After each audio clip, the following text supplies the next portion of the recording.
초대해 주셔서 감사합니다. 네, 오늘 마지막 시간이라 저도 되게 좋습니다.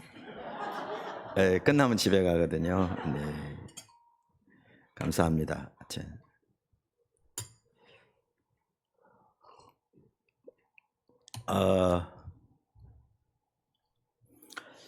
지금까지 하나님께서 이렇게 시간 귀하게 또 하나님의 의도하신 바를 이루시는 것 같아요. 그래서 감사하고 여러분들 그대로 잘 따라가면 좋겠습니다. 오늘의 마지막 시간으로 그 선교적 교회 한 부분이 문화를 구속하는 겁니다. 그러니까 그 부분을 살펴보려고 합니다. 그러니까 사실 많은 분들이 선교적 교회가 어렵다 뭐 이해하기가 그러는데요. 그렇게 말하는 이유 중에 하나가 오늘 다룰 내용 때문에 그렇습니다. 그래서 이렇게 최선을 다해서 간단하게 살펴보려고 합니다. 저는 숙제를 던져주고 가는 것이고요. 여러분들이 또 성경을 목사님 인도하에 잘 주님 따라가면 좋겠습니다. 우리가 선교적 삶을 살 때 그 문화 가운데 사잖아요. 예를 들면 한국이면 한국 문화, 뭐 다른 나라면 다른 문화 가운데 사는데 이 문화가 소위 말하면 그 문화의 뿌리에는 다양한 종교적인 신념이 놓여 있습니다. 그건 어느 나라나 마찬가지고 어느 문화나 마찬가지입니다. 그러니까 뭐하고 비슷하냐 하면 이스라엘 백성들이 애굽에서 살 때 그 온갖 종류의 신을 섬겼잖아요. 그 가운데서 살았거든요. 또 가나안에 들어갈 때 온갖 종류의 신을 섬기는 나라 부족들 사이에서 이스라엘 백성들이 살아가야 했잖아요. 근데 하나님이 이스라엘 백성들에게 너희는 너희가 나온 애굽의 길도 쫓지 말고 너희가 들어가는 가나안의 길도 쫓지 말라. 너희는 철저하게 하나님의 길을 쫓으라. 하나님의 말씀에 토대한 삶을 살라는 거거든요. 바울이 에덴에 갔을 때 사도행전 17장에 온갖 종류의 신들을 섬겼어요. 그러니까 우리가 살고 있는 이 문화는 그저 무균실처럼 흔히 말하는 가치 중립적인 그러한 문화가 아닙니다. 온갖 종류의 종교적인 신념이 그 바탕에 있는 뿌리에 있는 그 사회입니다.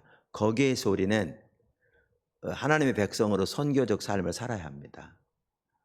그렇기 때문에 우리의 선교적 삶에는 반드시 문화와의 충돌이 있게 돼 있습니다. 가치관이 다르거든요.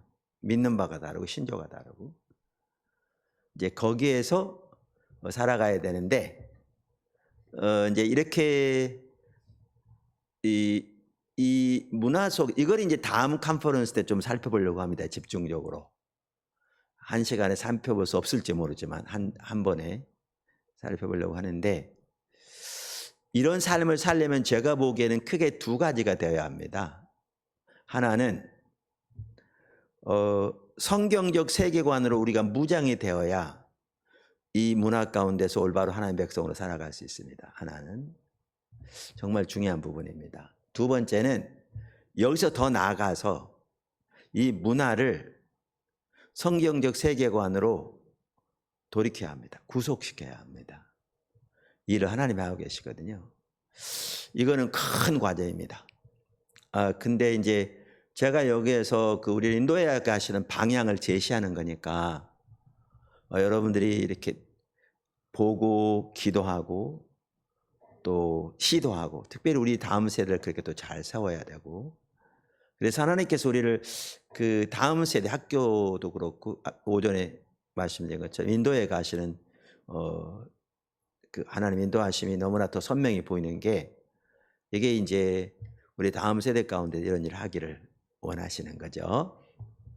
자, 그래서 오늘은 그 크게 두 부분을 살펴보려고 합니다. 문화 속의 선교적 삶을 살아야 되는데 하나는 그러려면 성경적 세계관을 무장돼야 한다라는 것이고요. 두 번째는 결국 우리는 문화를 구속하는 데까지 나가야 한다. 근데 그 부분을 살펴보려고 합니다. 좀 말부터가 어렵게 생겼죠? 네. 가능하면 쉽게 해보려고 노력하겠습니다. 네. 자, 그럼 첫 번째 선교적 삶을 살려면 먼저 성경적인 세계관으로 무장되어야 합니다. 아멘. 모르시더라도 아멘 하시면 중요한 말이니까.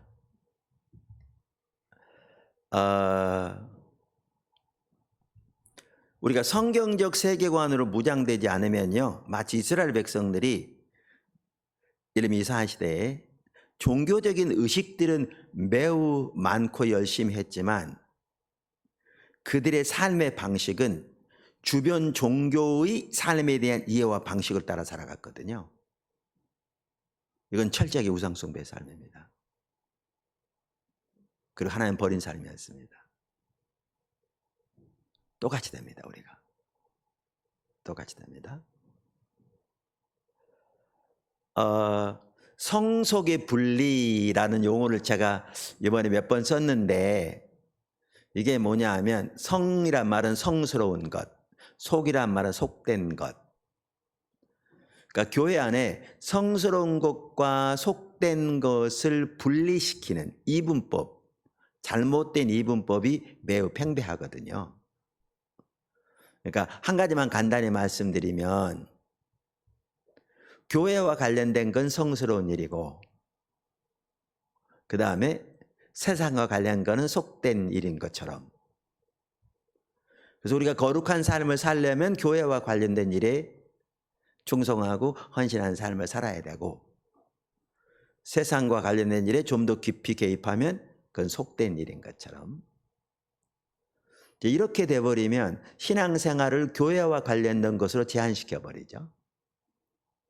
그러면 주일 하는 것이 신앙생활이고 나머지 6일 동안 세상에서 하는 일은 마지못해 먹고 살기 위해서 할지는 모르지만 신앙과는 별 관계가 없는 속된 일인 것처럼. 그런데 이런 이해는 전혀 성경적이 아니거든요. 우리가 이번에 살펴본 것처럼 전혀 성경은 그렇게 말하고 있잖아요. 그거는 헬라 사상이에요. 성경의 사상이 아니라. 근데 오늘날 그런 게 너무 팽배해요. 이렇게 성과 속, 이걸 성속의 분리라고 그러는데, 그러한 이분법이 하나님의 백성으로 살아가는 것을 방해하는 가장 큰 걸림돌 중에 하나예요. 요즘 비즈니스 애스 미션이라고 들어보셨어요? 그런 얘기가 많이 있잖아요. 그러니까 영어로 비즈니스 애스 미션, 그러니까 선교로서의 사업을 말하거든요. 그러니까 오늘 낮에 그 방성기 목사님의 사업과 선교 5가지 이렇게 종류의 관계를 말씀드렸잖아요.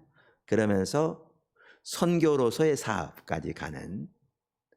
근데 이제 비즈니스 앤 미션이 매우 중요한 한 부분이고 세계적으로 그 부분이 매우 중요성이 더 인식되어지고 그러는 로잔에서도 그래서 지난번에 비즈니스 앤 미션 칸그레스 1차 칸그레스를 태국에서 2010년에 하려고 했다가 2020년에 저도 등록해 놨는데 코로나 때문에 그게 취소됐었거든요. 그리고 그 뒤로는 아직 못했거든요.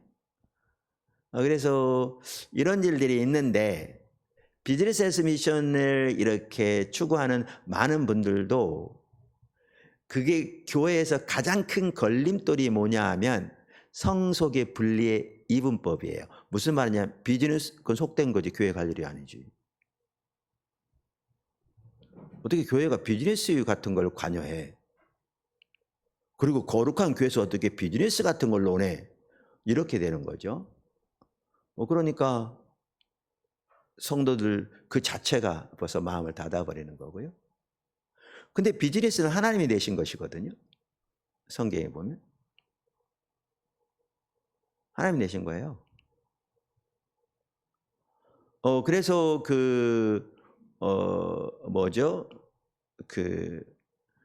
웨인 그루덤이라고 매우 귀한 신학자 중에 한 명이 세계적으로 조직 신학자예요. 장로교 신학자이기도 해요. 그분이 예전에 NIV 성경 전체 편집해서 했고 최근에 나온 ESV 성경의 편집자이기도 해요. 세계적으로 유명한 학자예요. 그분이 비즈니스에 관한 책도 썼어요. 거기에 비즈니스는 선한 거다, 돈도 선한 거다. 성경에 나온 죄와 악한 게 아닙니다. 근데 이제 우리는 돈 그러면 악한 거라고 여기거든요. 그러면 돈을 되게 쫓아 또. 제가 말씀드렸잖아요. 그래서 이 성속의 분리를 이분법을 극복하고 올바로 되려면 구조와 방향을 이해해야 한다고 그랬잖아요. 이게 알버트 월터스라는 귀한 학자가 이렇게 제시한 거예요. 그리고 세계관을 다루는 많은 분들은 이 부분을 수용해서 많이 언급해요. 그럼 구조는 뭐냐 하면 하나님이 창조하신 구조인 거예요. 하나님이 세상을 창조하시고 보시기에 좋았다라 그랬잖아요. 그러니까 하나님이 창조하신 구조에는 정치도 포함되고요. 하나님 국가를 세웠잖아요. 가정도 포함되고요.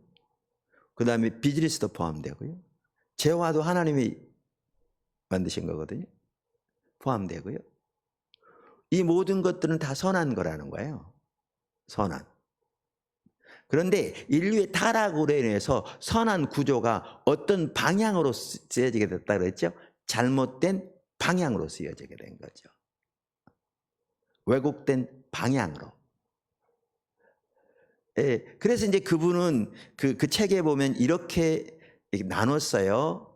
이제 많은 사람들이 어떻게 생각하면 교회 이렇게 쭉 글을 긋고 그 다음에 여기에 보면 뭐 사회, 정치, 뭐 비즈니스, 경제 이렇게 여러 영역들이 있어요. 그래놓고 많은 사람들이 어떻게 구분하느냐 하면 이 교회하고 나머지 영역 사이를 서로 딱 그어놓고 이해가 교회와 관련된 일은 성스러운 일, 그 외에 정치, 비즈니스, 뭐 미디어 이런 문화 이런 거와 관련된 거는 속된 일. 그래서 성속의 분리를 어디다 놓냐 하면 교회와 관련된 일과 나머지 관련된 일에 두는 거죠. 이거는 하나님의 창조들을 전혀 모르는 얘기죠.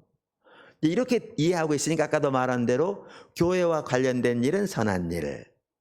그래서 하나님 올바로 섬기려면 목사나 선교사가 돼야 되고 나머지 세상에 사는 것은 필요할지 모르지만 속된 일. 하나님을 섬기면서도 거기 섬기는 것은 2등급. 이렇게 되고 이렇게 되니까 우리의 신앙생활은 주일날 교회에 사는 것으로 국한되는, 그리고 이 사회는 세상에 내어버려 던지는, 돈은 벌어 살아야 할지는 모르지만, 그리고 실제는 그걸 많이 추구하면서 한편으로는 이거는 전혀 잘못된 거죠.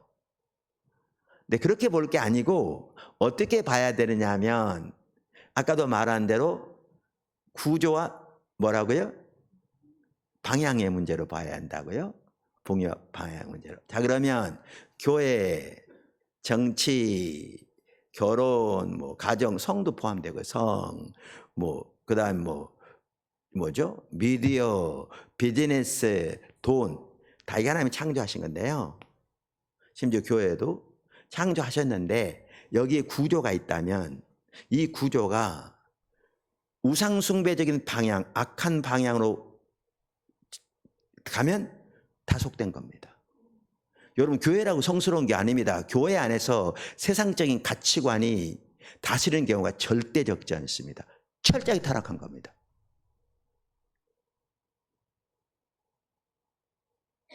중세시대에 거룩한 삶을 산다고 수도 만들어서 거기 들어갔는데 거기에 온갖 사생아들의 뼈가 많이 나왔잖아요.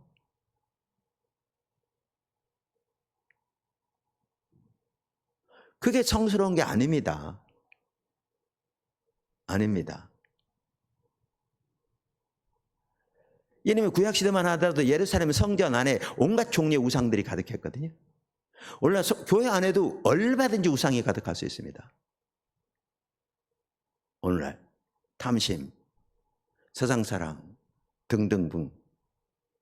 요즘 신문에 많이 나오고 우리도 자칫하는 받고 그게 저의 문제고 우리의 문제여서 정말 주님의 나라가 절실하게 필요한 상황 가운데 있는 거죠. 그러니까 교회라고 성스러운 게 아닙니다. 하나님이 창조하셨는데 이게 어떤 방향으로 가는가라는 거죠. 무슨 말 아시겠죠? 그러니까 교회든지 정치든지 비즈니스든지 돈이든지 뭐 성이든지 아니면 다른 거든지 하나님이 의도하신 하나님 중심적인 올바른 방향으로 가면 그게 성스러운 겁니다. 할렐루야. 하나님이 창조하셨기 때문에. 반대로 아무리 교회 내에서라도 그리고 다른 것도 이것이 우상숭배적인 방식으로 타락한 방식으로 가면 이게 속된 겁니다. 그래서 우리가 올바로 성스러운 것과 속된 것을 올바로 이해하려면 영역별로 뭐 교회는 선한 것, 세상은 악한 것 이런 식으로 해가지고는요 전혀 잘못된 겁니다. 그러니까 세상이라는 성경에 나온 단어만 하더라도 두 종류의 의미로 쓰여졌습니다. 하나는 하나님이 만드신 세상을 말할 때 세상으로 쓰여져. 그거는 선한 겁니다. 주님이 창조하시고 보시기에 좋았더라. 그런 하나님이 창조하신 선한 세계죠. 반대로 동일한 단어인 세상이 하나님을 떠난 우상숭배적인 가치와 사조가 자시리는 그러한 세속적인 삶을 세상이라고 말하고 있습니다. 이건 타락한 겁니다. 그래서 구분할 수 있어야 되는 거죠. 무슨 말 아시겠죠? 그래서 우리가 성속의 분리를 말할 때 매우 중요한 한 가지는 그래서 알버트 월터스가 매우 잘 표현한 겁니다. 뛰어난 학자인데요. 학자인데 그분 책 창조 타락 구속이라는 책이 있어요. 거기서 그걸 잘 다뤘어요. 귀한 책이에요. 그래서 뭐를 보아야 하냐면 구조와 방향을 보아야 합니다. 할렐루야. 구조와 방향. 그러니까 돈 자체가 악한 게 아니에요. 돈은 선한 거죠. 문제는 돈을 어떻게 활용하는가라는 거죠. 어떻게 버는가, 어떻게 하려고 하는가. 심지어 하나님 의지하기보다 돈을 의지하면 그게 우상인 거잖아요. 그리고 돈을 사랑함이 일만하게 뿌리라고 그랬고 하나님과 돈을 동시에 섬길 수 없다고 그랬고 그러니까 우리가 이렇게 말하기 때문에 돈 자체가 악한 거라고 그러는데 그러면 하나님 예수님께서 너희가 재물을 하늘에 쌓아두라 그랬는데 아까 말씀드린 것처럼 그러면 악한 것을 하늘에 쌓아두란 말은 아니잖아요.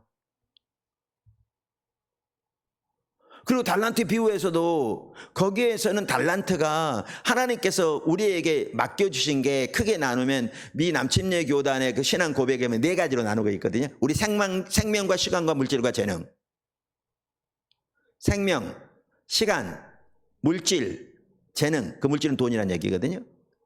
이거를 하나님이 우리에게 맡겨주신 성스러운 위탁물이라고 이렇게. 그럼 하나님이 돈을 맡겨주셨는데 그게 악한 거냐고요. 하나님 맡겨주셨는데. 그럼 달란트의 비유는 그러면 하나님이 그럼 악한 걸 나눠주셨냐고요. 말도 안 되는 얘기잖아요.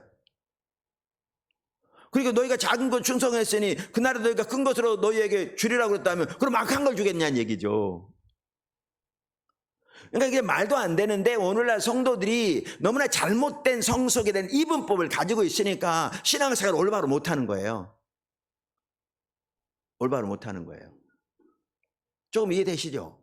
그래서 여기서 매우 중요한 게 뭐냐 하면 성스러움과 속된 것의 구분을 교회와 나머지 분리해서 그렇게 나누는 게 아니고요. 그건 절대 잘못 나누는 거고요.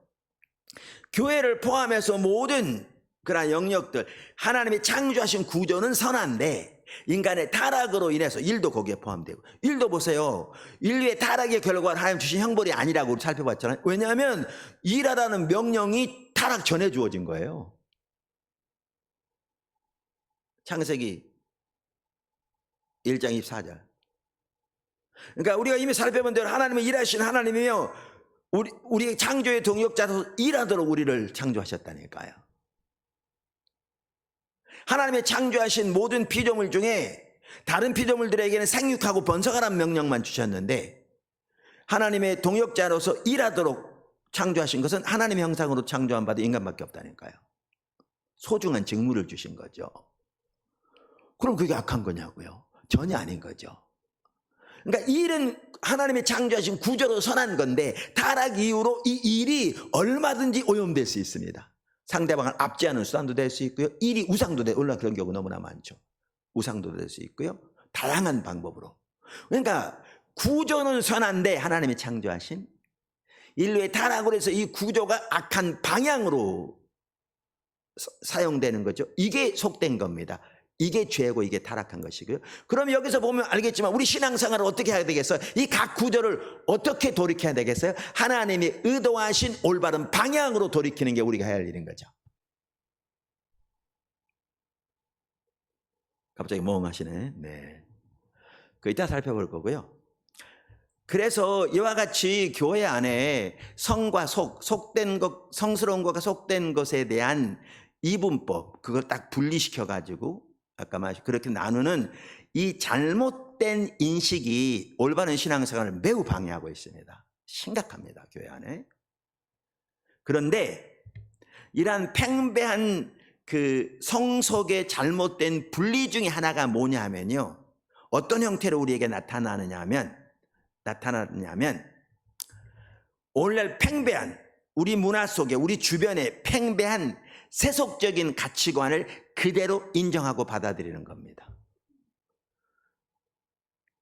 쉽게 생각하시면 돼요. 제가 아까 표현했잖아요. 이사야 시대에 보면 많은 종교적인 의식과 제사를 드렸거든요. 정말 열심히 안식, 월사, 모든 대여, 절기 여러 번만 살펴봤잖아요.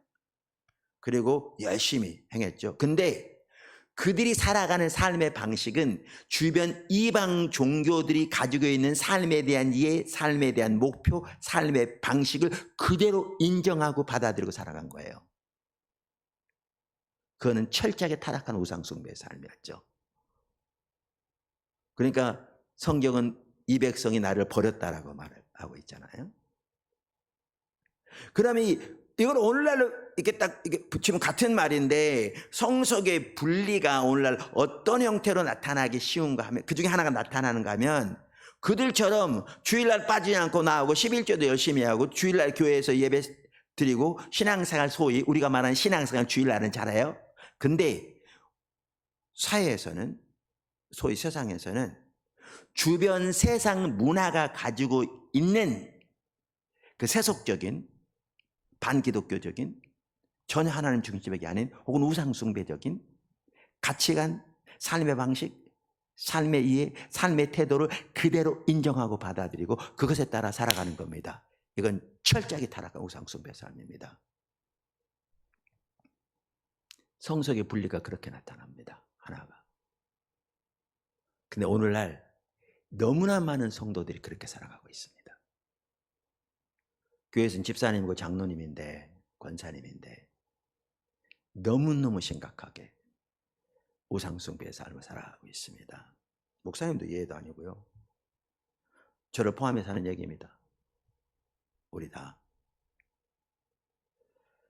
마이클 고인이라고 귀한 학자인데 그분이 이렇게 얘기했어요. 현대 서구 문화에서 교회가 사실과 가치의 이분법에 타협하는 것은, 이게 뭔지 설명드렸죠, 여러분.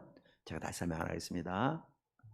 복음을 쇠창살 우리에 감금하는 것이다. 그렇게 말하면서 이렇게 말합니다. 오늘날 많은 성도들이 사실과 가치, 공적 그리고 사적인 그러한 세속적 이분법을 그대로 수용함으로써 자신들의 신앙을 사적인 종교적 영역에 국한시킨 채 자신이 속한 전문 영역, 공적인 영역이죠. 영역은 사회 집단에서 유행하는 견해를 무엇이든지 그대로 인정하고 받아들이고 살고 있다. 너무너무 타락한 우상숭배 삶. 오늘날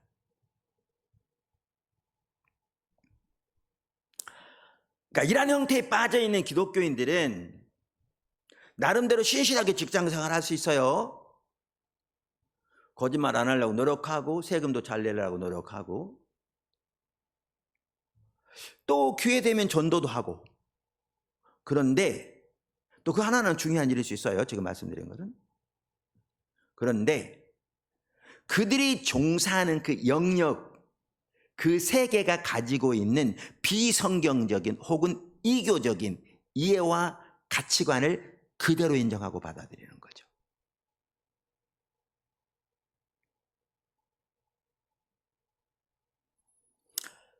조금 설명을 하면, 예를 들면 그 피터 드러커라고요, 하버드 교수였나요? 뭐 20세기 천재라고 많은 분들이 얘기도 하던데, 그분이 어떤 책에 보면 현대 사회에 가장 큰 영향을 미친 세 사람이 있대요.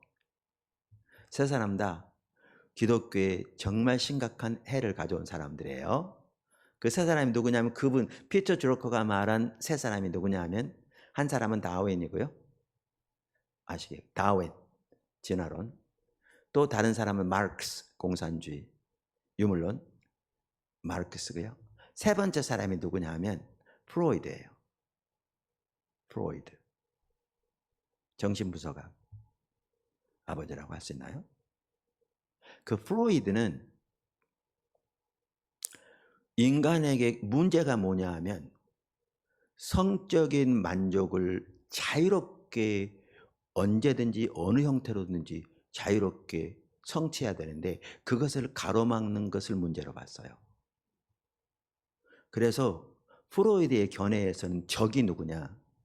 그것을 가로막는 전통과 교회입니다. 여러분 요즘 동성연애 그러면서 온갖 종류의 그러한 성적인 방종과 그 뭐죠?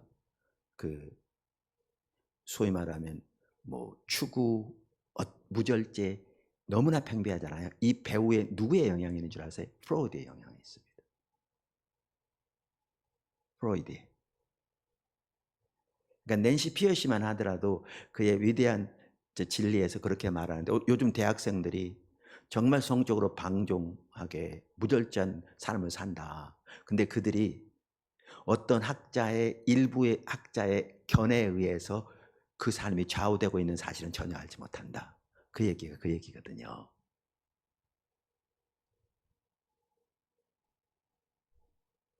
그러면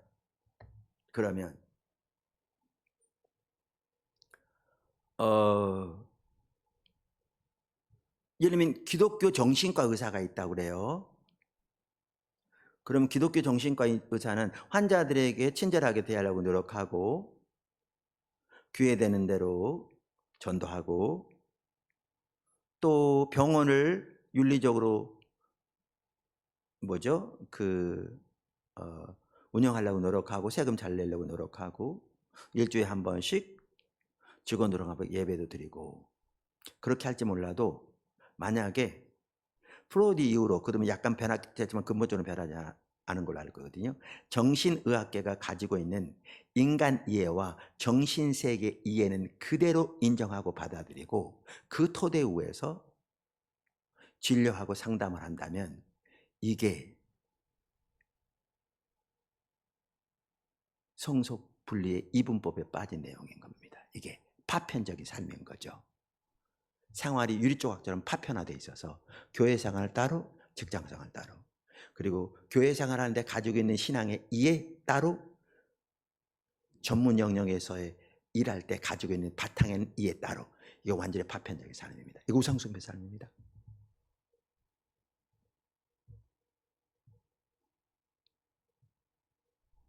심각합니다. 우리는 이게 문제라는 의식조차도 안 가지고 있습니다. 많은 사람들이. 제가 한 예만 들었습니다.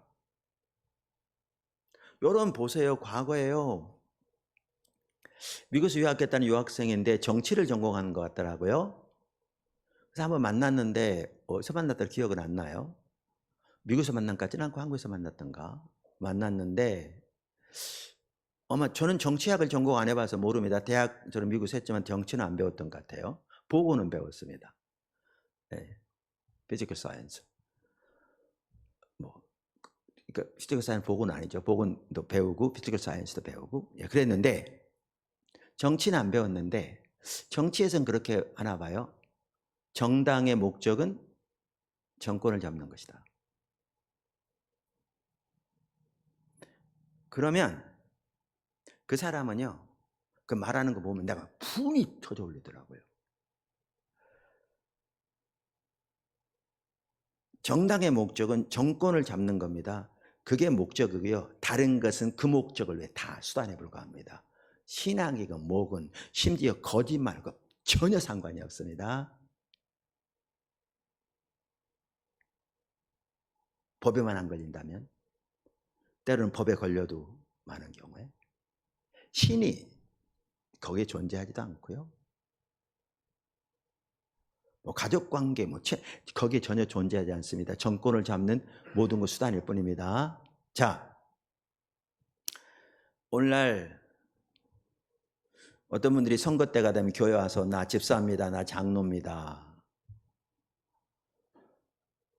이렇게 기도해달라고 쉽게 말하면 선거운동 하는 거죠. 그리고 내가 되면 이번에 동성애법 맞겠습니다 합니다. 동성애법 맞는 거 중요하다고 생각해요. 근데 우리 신앙은 그것만이 아니거든요. 근데 그렇게 한두 가지 법 맞고 또 그분이 주일날 교회도 잘 나오고 또 국회에서 신우에 잘 참석할지 몰라도 정당이 가지고 있는 그 이해, 그건 그대로 살아갑니다. 이건 너무너무 타락한 우상 숭배 삶입니다.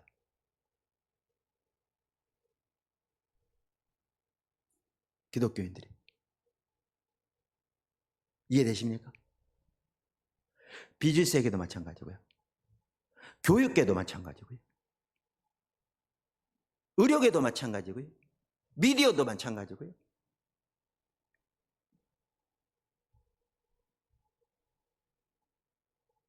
그러니까 이런 경우에는 아까도 말한 대로 삶이 파편화되어 있는 거죠. 요리조각처럼 조각조각 부서져서 통일성이 전혀 없고, 신앙생활은 교회에 사는 걸로 이해하고 나머지 사회에서 신앙생활하는 것은 그 사회가 용인하고 있는 그 가치관, 세계관, 삶에 대한 이해, 존재에 대한 이해, 목표에 대한 이해, 그대로 인정하고 받아들이고 그 토대 위에 살아가는 거죠. 너무너무 심각합니다. 너무너무 심각합니다. 한국교회 이거 우상숭배입니다.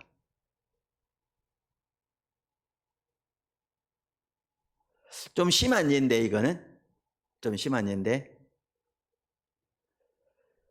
그 완전한 진리 책에 보면 그 텍사스에 있는 낙태병원에 대한 예가 나와요. 낙태병원에 대한 예가 나와요.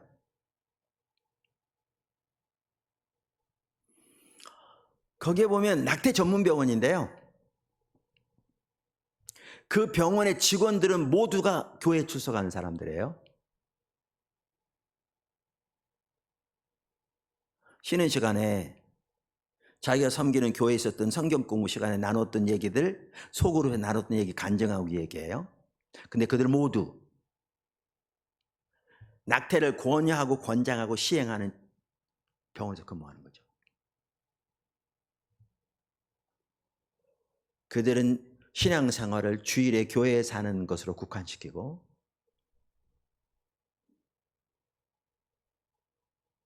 나머지 월요일부터 토요일까지 삶은 세상에서 세상이 가지고 있는 이해와 방식, 토대에서 그대로 살아가는 거죠. 심지어 교회나 선교단체도요, 전적으로 타락한 세상적인 기법을 사용해서 운영하는 데도 절대적이잖아요.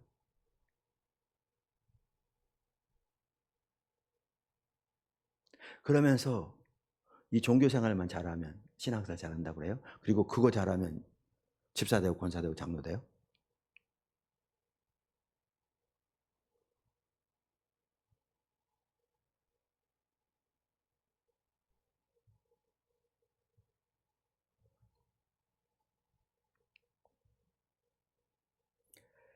그 아까 말한 텍사스에 있는 그 병원 예를 들면서 그 낸시 피어시 박사 얘기를 보면 그들이 그렇게 근무하면서도 전혀 가책도 없는 거예요. 영심에.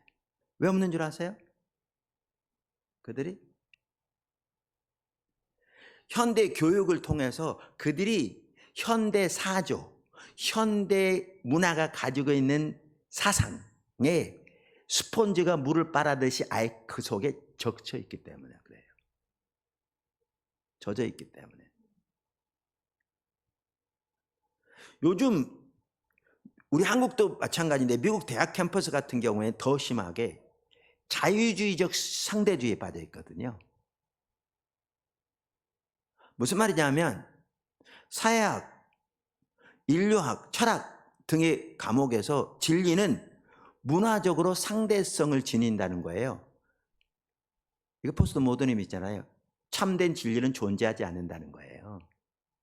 뭐만 존재하느냐? 그 그룹이 믿는 진리만 존재한다는 거예요. 상대적으로. 그러니까 기독교가 믿는 진리 좋다. 그건 너네들이 믿는 진리라는 거예요. 프로이드 사상이 매우 강력한 영향을 미친 예를 들면 동성연애자들이요. 또 혹은 페미니즘 뭐 다른 그거는 자기들 그룹이 믿는 진리인 거예요. 그럼 너네는 너네 진리 믿고 우리 진리 믿으면 되지. 아까 말한 너 서로 친절해야지 라는 거죠. 이게 팽배해요. 이 시대에.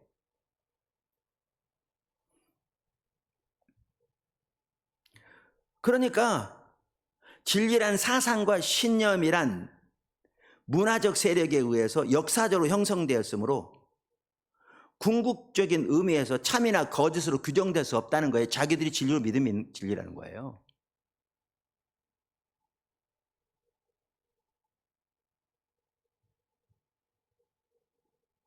게다가 기독교는 학문 세계와는 관계가 없는 것으로 취급되는 거죠, 오늘날.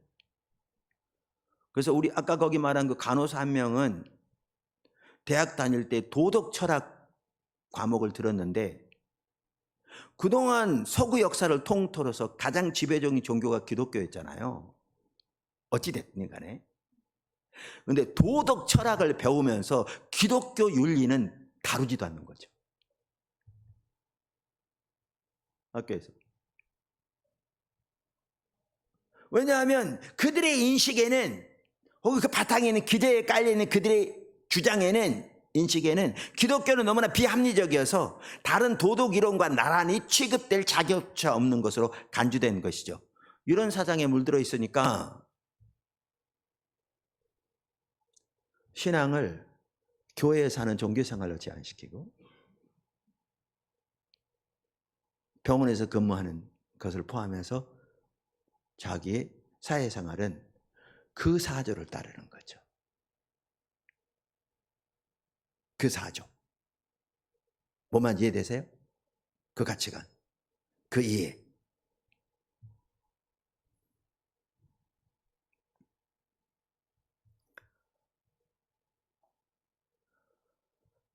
그러면서 낸시 피어시 여사는 아까 간호사 학생, 그 간호사 젊은이에 대해서 그 문제점을 이렇게 잘 지적합니다.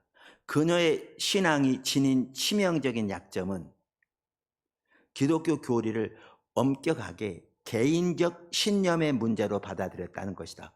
그건 내 신념, 내가 믿는 바로만 받아들였다는 거죠. 그리스도의 신성, 동정녀 탄생, 기적, 부활 등 그 하나하나도 뭘로 받아들이냐? 그저 내가 믿는 신념으로만 받아들인 거죠.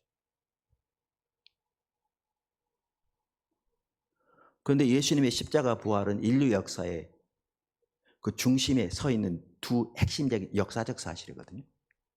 예수님 부활이 역사적 사실이 아니면 우리 기독교는 아무런 의미가 없습니다. 그리고 그것이 역사적 사실이라면 그건 개인적인 신념의 문제가 아닙니다. 그래서 초대교회는 그렇게 전했습니다. 우리가 살펴본 대로. 그런데 오늘날 사람들은 그것을 개인적인 신념의 문제만 받아들이는 거죠.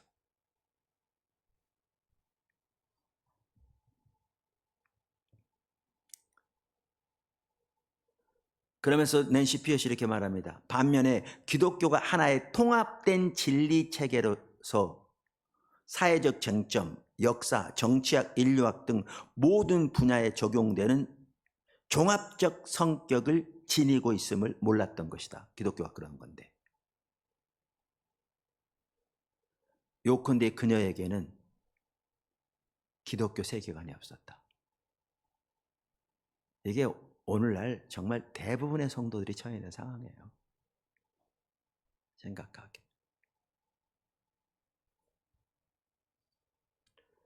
그러니까 이런 전혀 무장이 안 된 데 있다가, 그러니까 주일학교 중고등부 있다가 고등학교 올라가면서 대학 입시한다고 공부한다고 교회 신앙생활도 소홀히 하다가 대학에 가서 이러한 사조 앞에 또 교수들 앞에 노출되면 신앙이요 줄줄이 팔아먹는 겁니다. 줄줄이 팔아먹는 거죠.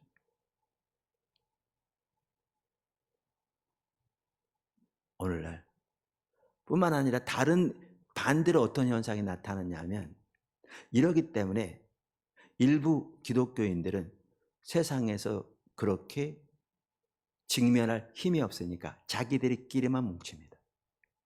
선교단체끼리만 완전히 고립된 채. 그래서 어떻게 되는데요? 기독교인으로서 대학에서 이만큼의 영향도 미칠 자리에 있지 않습니다. 다 분리시켜버리고 자기들끼리만 모이니까요. 학원복음화협의회 기독교 선교 캠퍼스 선교 단체들 모임 있잖아요. 우리 청년 선교도 이번에 준회원 받아들여가지고 2년 후에 다시 뭐 하자고 준회원인데, 학원복음화협의회 그 조사 결과도요 2가지로 나타납니다. 이게 이제 오늘날 전반적으로 나타나는 현상인데, 하나는 급속도로 동화돼 버려요. 그 사이에 신앙 다 팔아먹겨 대부분 그렇게 되면. 반대는 신앙 지키려고 노력할지 몰라도 완전히 단절된 자기들끼리만 신앙생활로, 마치 중세시대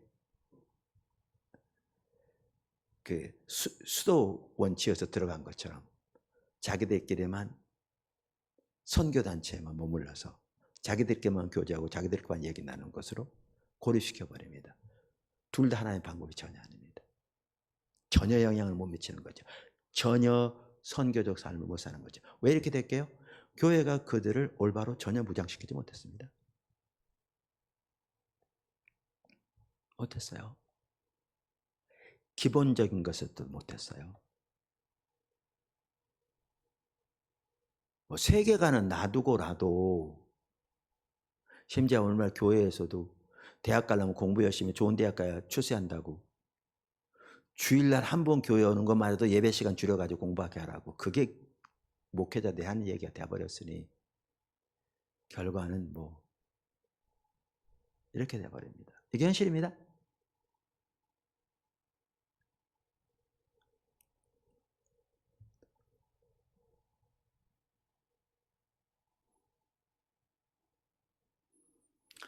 해리 블레마이어즈라는 사람이요, 그의 고전적인 책 그리스도인 어떻게 사고해야 하는가라는 책에서 기독교 지성이란 더 이상 존재하지 않는다라고 말할 정도입니다.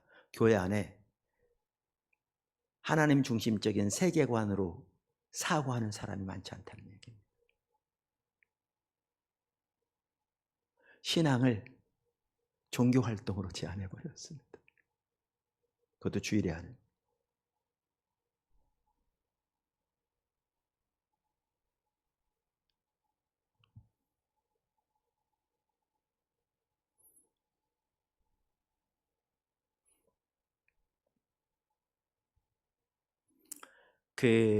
아까 말한 낸시 피어시 여사의 책을 보면 이런 내용도 있어요. 그분이 워싱턴 DC에 살아요.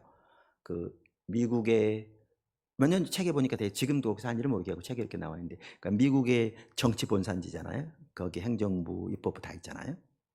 거기 사는데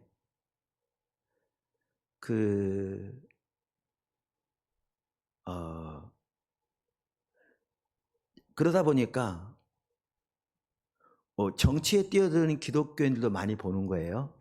근데 아까도 말한 대로 성경에 기초한 정치 철학을 가지고 있는 사람은 찾아보기 힘들고요. 헌신된 과학자로 살아가는 사람도 많이 있는데 성경적인 과학 철학을 확립한 사람도 거의 없는. 그러니까 자기 영역에서는 이교적이고 우상숭배적인 세상의 문화가 가지고 있는 그거를 그대로 진리라고 흡수하고 받아들여 그 토대에 살아가고 있는 정치, 경제, 사회, 미디어 전체적으로 그게 현실입니다. 이게 우리 현실이라니까요. 모르세요? 여러분 더 잘 아실 거예요. 저는 주로 교회에 있으니까 잘 모르죠. 여러분 사회에 살고 있잖아요.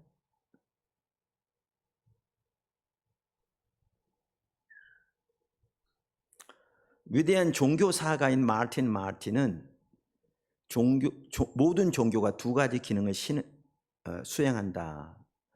첫째는 개인 구원의 메시지로 우리가 하나님과의 올바른 관계를 맺는 법을 가르쳐 주는 것이고, 둘째는 세계를 해석하는 렌즈와 같은 역할을 한다.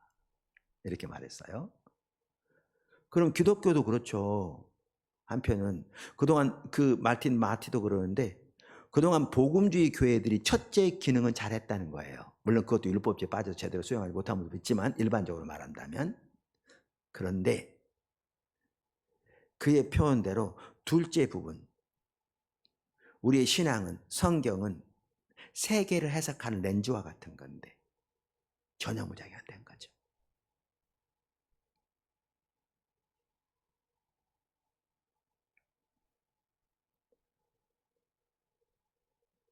그러니까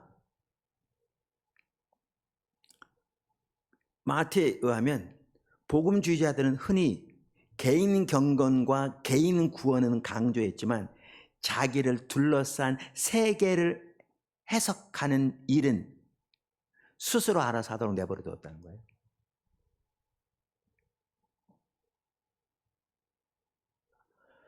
둘째 기능은 사람들로 하여금 주변 세계를 해석하도록 돕는 것이죠. 그래서 과학, 정치, 경제, 생명윤리 등과 같은 분야에서 성경적 관점을 제공하는 것이 이게 두 번째 그 일이죠. 이걸 소홀히 한 거죠. 그러니까 오늘같이 돼버린 거죠. 하나님께서 우리를 선교적 교회를 인도해 가시면 사실 선교적 교회 인도해 가시기 전에요. 전부터도 저에게 뭐가 보였냐면 오늘날 이 시대가 정말 세속화된 시대거든요. 심각하게 주변 문화가 뭐 소금 모더니즘 시작해서 포스트 모더니즘 뭐 거기에 뭐 얘기한다면 거기 뭐 소비주의, 실존주의 등등 다양한 이런 부분에서 그래서 이 선교적 교회 보기 전부터도 이제는 교회 사교를 해야 되겠더라고요. 우리나라 초기에는 네, 방송실 좀 수고 많아요. 네. 내가 설교할 때는 수시로 쳐다보고 해야 돼서.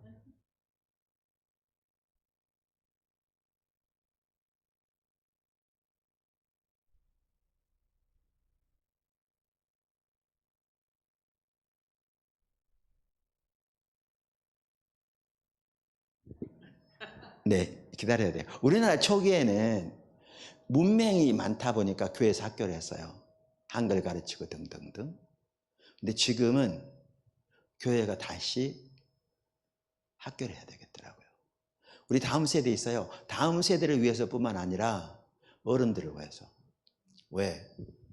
이 시대가 어떤 시대고 우리 주변 문화가 어떤 이해를 가지고 있고 어떤 바탕 위에 굴러가고 있는 걸 제대로 알아야 우리가 거기서 선교적 삶을 살 거잖아요. 그리고 하나님 중심적인 성경적인 세계관이 무장되어야 무엇보다 자기 신앙 올바로 지키고 자기 복음 올바로 전하고 더 나아가서 뭐까지 나가냐면 그 문화를 구속하는 일까지 나가야 되잖아요. 이게 우리 믿는 사람들이 해야 할 일이거든요. 이게. 근데 지금 말한 대로 우리의 신앙을 그저 주일날 하는 종교 생활에만 국한해 놓고 이건 완전히 내팽개쳐 놨으니 지금 이렇게 돼버렸는데 그러니까 대학만 하더라도 금방 말한 대로 수많은 젊은이 대학만 가면 다 휩쓸려 가버리고 반대로 그렇게 두려운 사람은 자기들끼리만 모여가지고 소수가 똘똘 자기들끼리만 교제하고 자기들끼리만 예배하니까 그래가지고 어떻게 대학이 구속되겠냐고요. 이 사회가.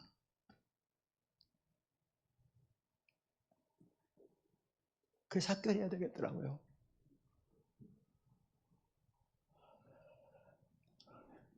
1960년대부터 실존주의 철학이 들어온 것 같더라고요. 저 이제 제가 학교 다닐 때 안 배웠던 일 배우느라고 머리가 지금 복잡합니다. 예, 제가 철학을 배우지 않았는데 실존주의 철학이 뭐였더라고요. 실존주의 철학은 쉽게 말하면 이런 거예요. 아까 제가 자연주의 철학 말했잖아요. 세계관. 자연주의가 뭐냐 하면 지금 존재하는 이 모든 것, 존재하는 모든 것이라는 거예요. 그러면 하나님 자료는 아예 배제돼요. 하나님 눈이 안 보이니까. 그리고 외부적인 어떠한 개입도 존재하지 않는다는 거예요. 이 내부에서만 존재하는. 그래서 원인과 결과의 그 소위 말하면 그 법칙에 의해서 자동적으로 굴러가는 게 이 우주라는 거예요. 그러다 보니까 우주가 큰 기계예요. 사람도 기계고요. 그 세계관에서는. 그러니까 사람도 기계고 우주도 기계이기 때문에 제가 아까 말씀드린 대로 그러면 이 가치로는요. 목적이 있을 수가 없어요. 목적은 인격적인 용어거든요. 가치가 있을 수 없어요. 왜냐면 기계가 어떻게 가치가 있어요? 기계가? 목표도 있을 수 없어요. 기계는 앞에서 있었던 그 원인에 의해 작동하는 결과에 불과하는 거예요. 원인과 결과. 그러니까 목표가 있을 수 없어요. 그 다음에 여기는 윤리도 있을 수 없어요. 왜냐하면 사실에서 당위성 해야 하는 이렇게 마땅해야 한다라는 윤리가 나올 수가 없거든요. 그러면 자연주의 세계관에서는 뭐가 있을 수 없냐 하면 목표도 있을 수 없고요. 의미도 있을 수 없고요. 목적도 있을 수 없고요. 인류도 있을 수 없어요. 그럼 인간은 이게 없으면 못 살아요. 못 살아요. 여러분 살 수 있을 것 같으세요? 못 살아요. 그래서 낮에도 말한 것처럼 그 데카르트가 현대 모더니즘 아버지라고 그러거든요. 흔히. 데카르트는 필연적으로 니체를 낳는다라는 말이 통용되는 거예요. 니체는 회의주의. 그 정신병원 입원했다가 자살한 사람이잖아요. 그렇게 낳는다. 못 살아요. 그러니까 실존주의가 뭔지 아세요? 의미가 없는데 의미가 있다고 선택하자는 거예요.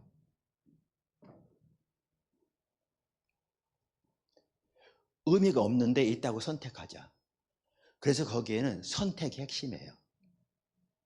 심지어 어디까지 나가는 줄 아세요? 그게 교육에서 1 플러스 2면 1 플러스 1이면 2다. 어떤 1 플러스 1은 3이다. 그러면 그게 틀렸다고 말하지 말라는 거예요. 그건 그의 선택이라는 거죠. 그래서 여기에 포스트 모더니즘이 나옵니다. 요즘. 근데 이게 무서운 게요. 1960년대 미국 대법관이 우리는 하나님을 믿습니다.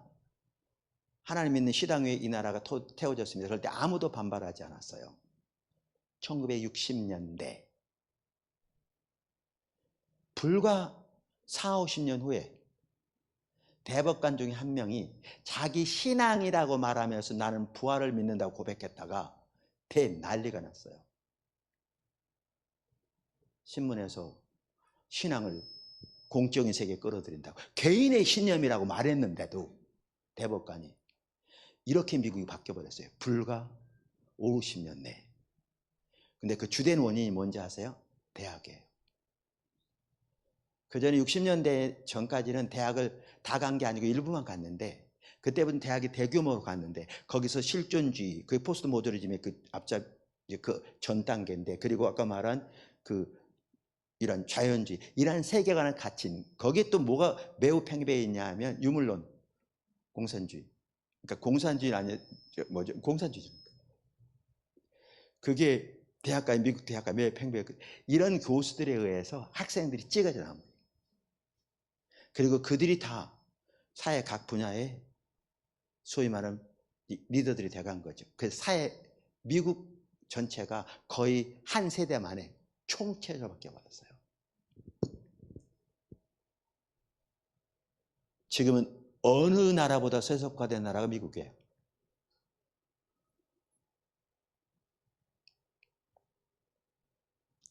그래서 기독교 대학도 정말 중요하겠더라고요. 근데 기독교 대학도 그래요. 제가 오늘 우리나라 많은 대학들이 기독교 재단이라고 하는데 채플 시간은 있고 성경 과목을 가르치는데 각 분야에서 가지고 있는 그 바탕에 깔려있는 이해, 인간 이해, 진리에 대한 이해, 또 진리의 근원이 되는 기준이 되는 이해, 또 아까도 말한 대로 그 각 영역에 대한 그 이해, 전부 다 세속적인 걸 그대로 받아들이고, 그래서 그걸 그렇게 표현하죠. 아이스크림 위에다 토핑 쌓는 것처럼. 아이스크림은 세속적인 이해 그대로 가지고 있으면서 성경 공부는 그 위에다 크림 바르는 것처럼 그렇게 발라가지고 파는 식이에요. 이만큼도 변하지 않는. 이게 우리나라 기독교 대학이에요.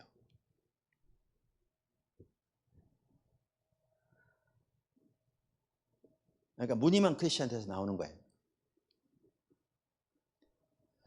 그래서 새물교 성계에서 새물교 대학을 위해 기도하게 하신다니까요. 목표는 또렷해요. 문화를 구속시키는, 모든 문화를 구속시키는 일꾼 키우는 거죠. 네. 또렷해요. 그런 일꾼이 필요해서 인재가 있어야 되고요. 또 아까 말한 대로 하나님 인도하심이 있어요. 기도해 주셔서 상관하시면 언제 될지 몰라요. 제가 살아있을 때 될지, 다음 세대 갈지 모르지만 가능하면 제가 살아있을 때 되는 게 가능할 수도 있겠죠. 하여튼 모르겠어요. 주님은 비전을 주셨고요. 기도하고 있어요. 근데 제가 뭐 얘기하려고 그러냐면, 이런 게 보여지면서 이제 교회 학교를 다시 해야 되겠더라고요. 그래야 성도들이 제대로 신앙생활 하겠더라고요. 이제. 그러니까 다음 세대뿐만 아니라 어른들이 학교를 해야 되겠더라고요. 그래가지고 급하게 딱 보이는 게 도서관이 보였어요. 교회 도서관 지어야 되겠다. 여기에. 그러니까 우리 새벽 기도하겠다고 그랬잖아요. 그러니까 초중고 고등학교뿐만 아니라 어른들을 위해서도 도서관이 필요하겠다. 이제 이 시대에 살아가려면. 그랬거든요. 코로나 기간 동안에. 그 말을 내가 어디서 했냐면요. 우리 학부모들 있는 자리에서 했어요. 모아서 이렇게 얘기하는 자리에. 그리고 그것은 학교만 위해서가 아니라 지금 말한 대로 이런 상황이라고 했어요. 그게 토요일인가 했을 거예요. 금요일 아니면 토요일, 아마 토요일일 거예요. 그 다음 주일이 아니고요. 그 다음 주일 같아요. 이 다음 주일 같아요. 그러니까 8일 후죠.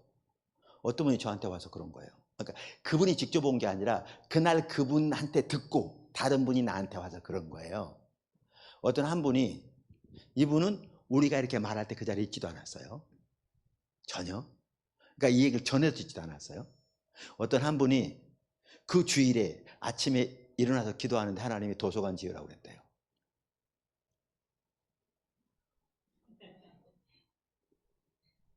도서관을 짓는데 어디다 짓도록 했냐 하면, 우리 교회 그때 보면 그 바인하우스 있고 그 축대 있잖아요. 축대에 딱 걸쳐서 짓게. 그러면 이 위 학교하고 아래가 연결되게. 그리고 도서관이 있고 이렇게 하니, 그러니까 도서관이 짓게. 내가 딱 듣자마자 이게 하나님 하신 것 같더라고요. 왜냐하면 뒤에 주차장 자리에다 지으라고 그랬다 그러면 거들떠보지도 않아요. 왜 주차장에도 부족한데 거기다 건물 앉혀버리면. 근데 축대 위에다 딱 얹혀서 앉히면 주차장 전혀 거의 안모하고, 그리고 그분은 도서관 거기 와보지도 않았, 그 얘기 들어보지도 않았는데, 그래서 내가 그분을 불렀어요. 그날 오후에 누가 듣고 그분 집에 가기 전에 불러서, 아니 주님이 구체적으로 어떤 걸 보이셨냐 좀 얘기를 해봐라. 그랬더니 설명하는 거예요. 그래서 이쪽 축대라고 말하는, 내가 보기엔 지금 있는 그 자리, 이쪽 축대라는 게 좋겠다고 그래서 그게 계기가 돼서 도서관 지어졌어요. 도서관 필요한 거라는데. 근데 그 도서관 지을 때, 포도나무 규모 아시잖아요. 그렇게 큰 교회는 아니잖아요. 도서관 지을 때 거기 뭐죠? 본당 그거 여기 영상 시설 이렇게 한 몇 억 들었거든요. 한 5억 남짓 들었어요. 그거 합해서 총 47억 들었어요. 47억 들었는데 그거까지 그 코로나 기간 동안에 현찰로 27억이 채워졌어요. 나는 이렇게 결산하면 놀래요. 그러니까 보통 때는 참 하나님 하신다 그러는데, 결산해 보면 이게 어떻게 가능한가 이게.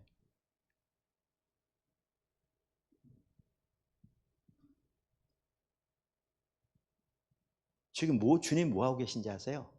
앞서가고 계세요. 강력하게. 그래서 20억 융자 받았어요. 그 융자는 원금까지 갚아가느라고 요즘 이자가 팍 올라가지고, 우리 그렇지않아도 이자가 있고 그래서 좀 이렇게 우리 건축원금 하자고 막 그렇게 독려하고 있습니다. 그래도 우리 작년에 10억 갚았습니다. 이자 융자. 올해도 10억만 갚을 수 있으면 좋겠습니다. 여러분도 뭐 헌금하실 마음이 있으면 환영합니다. 뭐 나한테 하는 거 아니고 주님한테 하는 건데. 여러분 교회 또 풀 거 많은데. 할 걸 기대하고 말하지 않았습니다. 그래서 지금은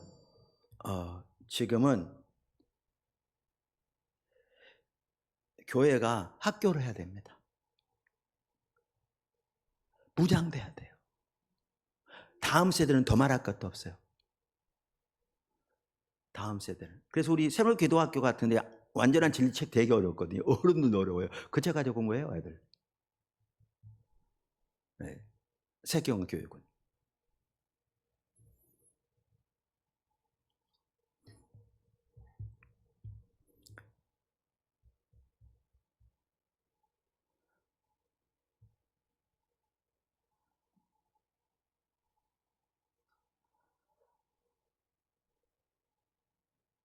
그러면서 아까 말한 그 마틴 마티 같은 경우에는요, 이러한 상황을 두고 근대의 분열이라고 부릅니다. 이게 그 책 제목인 한데요. 모던 시즘, 근대 분열. 다시 말하면 역사상 처음으로 기독교가 사적 영역에 갇힌 채 공적 영역에 대해 발언하는 것을 중단한 시대에 우리가 살고 있다. 이건 기독교 역사에서 이 시대가 처음이라는 거예요. 처음이라는 거죠. 그러면서 매우 안타깝게도 오늘날 사람들은 심지어 기독교인들을 포함해서 세계에 대한 해석을 제공하는 일이 더 이상 기독교의 역할이 아니라고 생각한다는 겁니다. 이렇게 되어버렸어요. 기독교 역할은 뭐게요? 네 예수 믿고 천국 가면 되지 않냐는 거죠.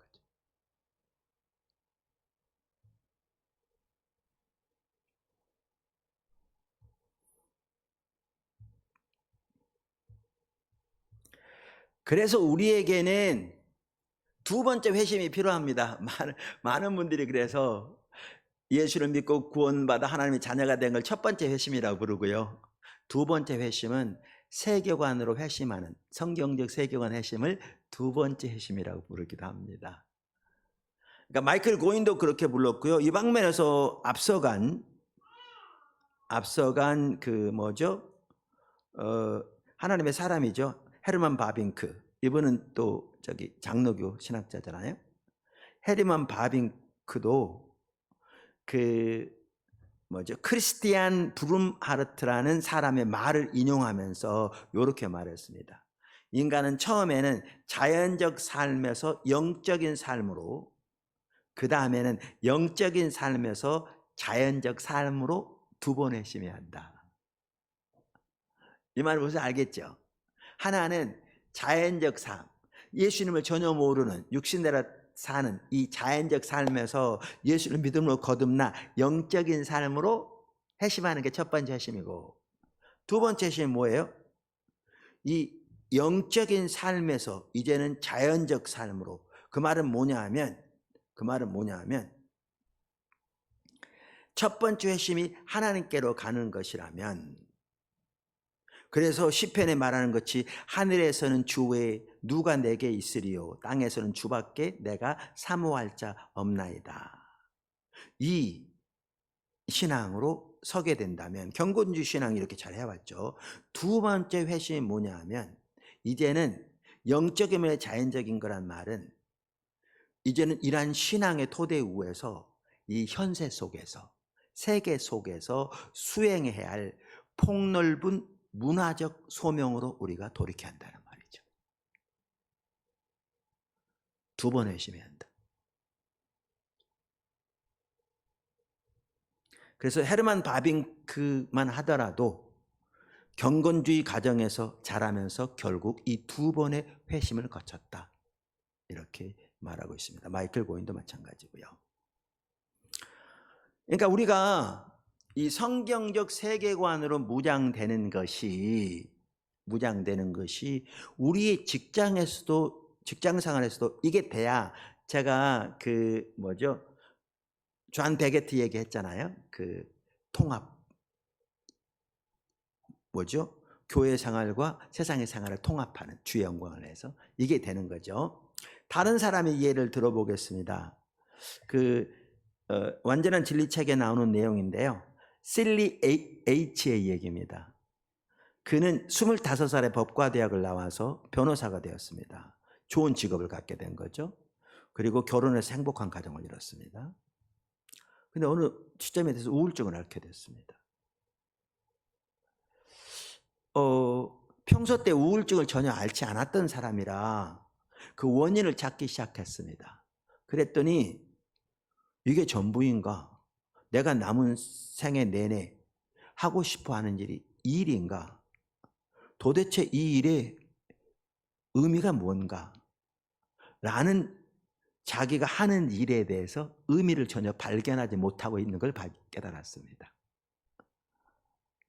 그는 15살 때 예수님을 영접한 후로 가장 원하는 것이 하나님을 섬기는 것이었거든요. 올바른 자세죠. 그래서 전임 사역자가 되기도 원했지만 그 영역을 위해서는 자신이 달란트가 없는 것을 발견했어요. 그래서 그는 변호사가 된 거죠. 법학을 공부해서. 그런데 아까도 말한 대로 주의 영광을 위해 살기를 원했기 때문에 그의 스케줄은 온통 교회 생활로 가득 차 있었습니다. 변호사이면서도. 그러니까 직장에서 근무하면서 여기에 종교적 활동이 더해지는 거죠. 온갖 아이스크림 위에 토핑이 붙는 것처럼. 그런데 전혀 만족이 없을 뿐만 아니라 우울증은 심해가고 영적인 굶주림은 날로 더 깊어져 갔습니다.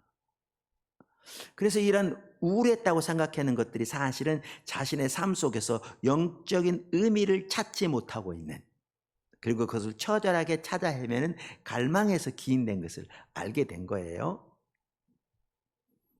그는 완전한 세속적인 삶에다가 종교 활동을 그냥 얻는, 아이스크림 위에다 토핑을 얻는 그러한 생활을 하고 있었던 거죠. 근데 그게 바뀌게 된 게 뭐였냐면요. 미국은 그런 프로그램이 있더라고요. 한국도 그런 프로그램이 있었으면 좋겠어요. 그게 뭐냐 하면, 예를 들면 법조이면 법조인들을 대상으로 기독교 연구 프로그램이 있는 거예요. 법을 어떻게 하나님의 관점에서 이해하며 그 소명에서, 그러니까 그 일에서 어떻게 하나님, 그러니까 성경적인 세계관으로 그 일을 이해하고 어떻게 성경적인 세계관으로 그 일에서 하나님의 영광을 섬기게 될 것인가, 그리고 이 일이 어떻게 하나님의 일인가 라는 그러한 훈련을 하고 양육을 하는 프로그램이 있는 것 같아요. 거기에 가서 그는 이제 눈이 열리게 된 겁니다. 성경적 세계관으로 자신이 하고 있는 일을 보게 된 거죠. 그전에는 아까도 말한 대로 이 변호사 사회는, 여러분 우영우 보셨어요? 우영우? 작가들이 정말 중요하다라는 게 우영우만 받아라도 기독교는 되게 폄하했거든요. 그래서 저는 성경적 세계관을 갖춘 작가들이 많이 좀 태어났으면 좋겠다. 그래서 우리 세무 기독교 애들이 책도 진짜 많이 읽더라고요. 막 300권, 400권씩 요만한 애들이. 막 그런데 그래서 좀 이렇게 창의적이 잘 자라서 이런 아이들 많이 앞으로 태어났으면 좋겠어요. 앞으로 많이 태어나겠죠. 하루 이틀에 될 게 아니라 제가 살아있는 동안 될지는 모르겠지만 씨앗은 부지런히 뿌려놓고 갑니다. 네. 그런데 그 우영우를 보시면 변호사 세계에는 이기는 것이면 끝이거든요. 정의요? 존재하지 않습니다. 자기 의뢰인을 위해서 법정에서 승소하면 되는 겁니다. 법을 가지고.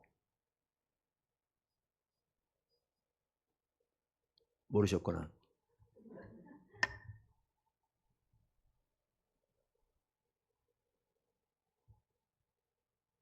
그러면서 이제 미국은 더 심해요. 그래서 미국에 나오는 이런 미드가 많잖아, 이런 비들. 그거 보세요.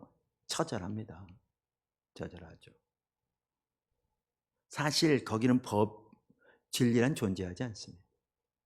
법의 규정에 의해서. 그래서 옛날에 보세요. 자기 아내 때려 죽였잖아요. 그 심슨이라고 유명한 풋볼 선수. 피 묻은 그 장갑까지 다 나오고요. 그런데 엄청난 변호사를 써서 무죄로 결국 풀려났어요.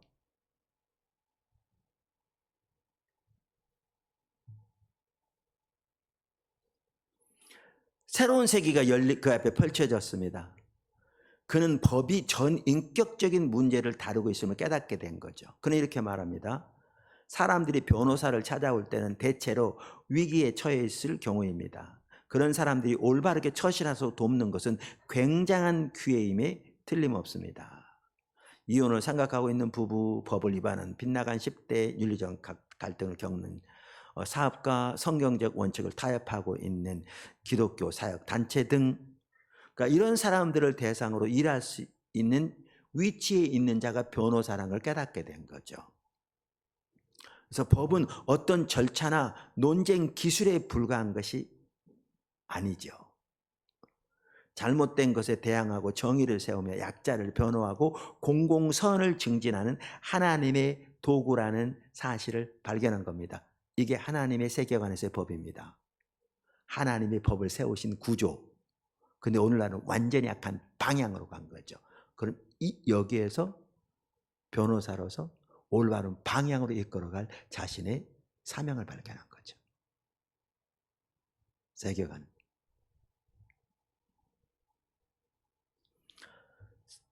그 낸시 피어스 책에 보면 이런 내용이 나오죠. 실리와 같은 변호사의 경우 성공이란 1차적으로 소송을 이기는 것으로 규정됩니다. 오늘날 법조계에서는 대체로 법이 아무리 상관이 없다고 봅니다. 예, 법이 상관이 없어요. 변호사는 진실이나 정의의 도덕 원칙과 상관없이 자기 고객이 옳건 그르든 그를 변호하는 것이 마땅한 고용된 총잡이에 불과합니다. 자신의 도덕적 관점은 사적 영역에 확실히 감추어 두고 공적 영역에서는 법적 조언을 주는 것에 국한하도록 엄격히 권고받고 있기 때문입니다. 실리는 그렇게 당연히 자신의 사적 영역뿐 아니라 공적 영역까지 하나님의 총체적인 진리로 무장할 뿐 아니라 그래서 사적 공적 영역을 모두 단일한 틀, 성경적 세계관의 토대 위에 통합해서 그 진리를 내세우는 추구하는 삶을 살기를 추구하면서 그 시대를 거슬러 올라갔지만 자유롭기 시작했습니다.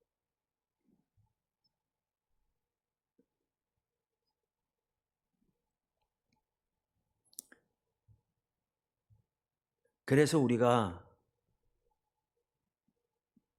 그러니까 좀 더 읽으면 실리의 경우 정직하게 법을 적용하는 일이 돈벌이와 소송에서의 승리를 훨씬 넘어서는 것임을 알게 되었습니다. 정의를 증진시키고 사회 유익에 기여하는 것이 근본적으로 세상에서 하나님의 목적을 수행하는 길이라는 것을 발견한 것입니다. 그가 낸시 피어스에게 이렇게 말했답니다.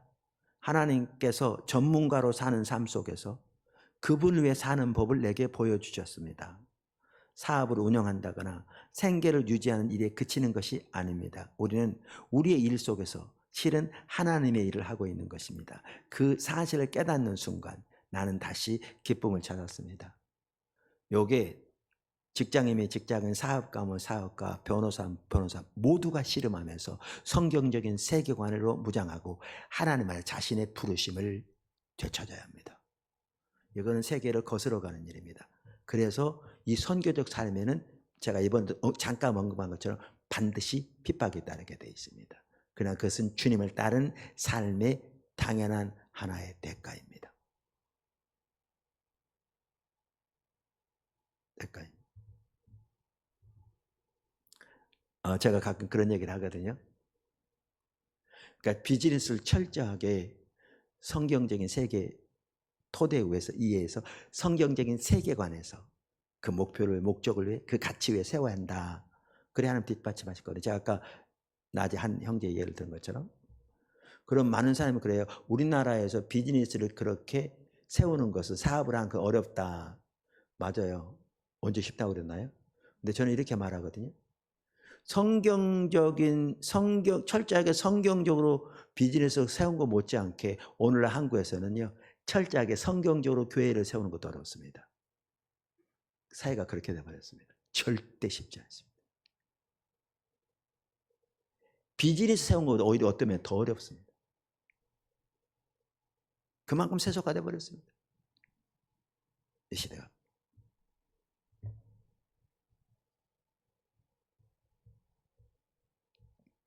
자, 그래서 하나는 뭐냐? 성경적 세계관으로 무장되는 것입니다. 이해하시겠죠? 그러면 이제 우리가 이 문화와 관련해서 문화 안에서의 선교적 삶을 사는 데 있어서 또 하나는 뭐냐면요. 여기서 더 나가는 겁니다. 이게 이제 매우 중요하고요. 여기서 한 발짝 더 나가는 겁니다. 그게 뭐냐면 이 문화를 구속하는 겁니다. 그러니까 하나님, 예수님의 부활이 새로운 창조 세계 시작이잖아요. 예수님이 다시 오실 때 이 온 창조 세계가 새롭게 될 겁니다. 물론 그것은 하나님의 전적인 능력으로 될 겁니다. 우리의 노력으로 될 것이 아닙니다. 근데 하나님은 예수님의 부활로부터 시작된 새 창조의 역사를, 그 구속의 역사를 확대하고 계십니다. 각 영역에서. 그리고 그 일을 위해 우리를, 교회를 이 새 창조 역사의 동력자로 부르신 거죠. 그럼 우리는 하나님께서 모든 창조의 영역 가운데 향하고 계신 새 창조의 역사에 동참하는 겁니다. 어떻게? 그 문화를 구속하는 일에. 문화를 구속하는 일에. 문화를 구속한다고 그러기 좀 그런데, 구속한다고 그러니까 그런데, 예를 들면, 이렇게 이해하시면 됩니다. 아까 뭐라고 그랬죠? 아까 구조, 방향 얘기했죠? 그러면 하나님이 세우신 법, 하나님이 세우신 구조입니다. 성경에 보면. 정치, 하나님이 세우신 구조예요. 비즈니스, 하나님이 세우신 구조예요. 이게 다 선한 겁니다. 자체가 악한 게 아닙니다. 근데 이게 인류의 타락으로 해서 어떻게 됐죠? 악한 방향으로 오늘날 너무나 많이 시행되고 실행되고 사람들 압제하고 착취하고 뭐죠? 이게 우상이 되어지고 이게 자기를 뭐죠? 자기를 정의하는 자기의 신분을 정의하는 재료가 되어버리고. 여러분 오늘날 이 시대에 팽배한 하나의 사조가 뭔지 아세요? 소비주의입니다. 레슬리 뉴비긴 같은 경우에는 노예 제도보다 더 심각하게 소비주의를 보았더라고요. 이 시대에. 제가 그것도 정리하려고 그러는데요. 그러면 소비주의에서는요, 모든 것이 소비재가 됩니다. 예를 들면 우리의 신앙도 소비재가 됩니다.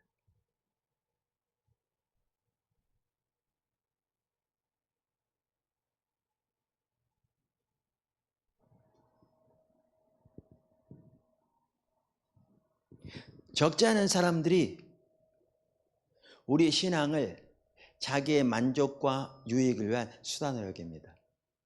그래서 필요할 때 인터넷이건 와서건 은혜 받고 감동받고 위로받으면 되는, 그들의 입장에서 말은 그렇게 안 하지만 신앙이 그들의 유익을 위한 소비재에 불과합니다. 그러니까 교회를 향한 하나님의 부르심, 교회의 소명, 관심조차 없습니다. 그것은 그들의 관심사조차 아닙니다. 나는 내 유익과 만족을 위해 그저 종교 활동하면 되는 겁니다. 필요할 때 원하는 방식으로. 그러니까 요즘 이제 특별히 뭐 이렇게 유튜브로 그러면서 다양한 채널들 갖고 있으니까 더욱더. 그러면 이렇게 되어버리면, 이렇게 편성하면 교회는 어떻게 되는 줄 아십니까? 그러한 소비주의 사상에 물들어 있는 사람들에게 소비재를 제공하는 슈퍼마켓이 되어버립니다.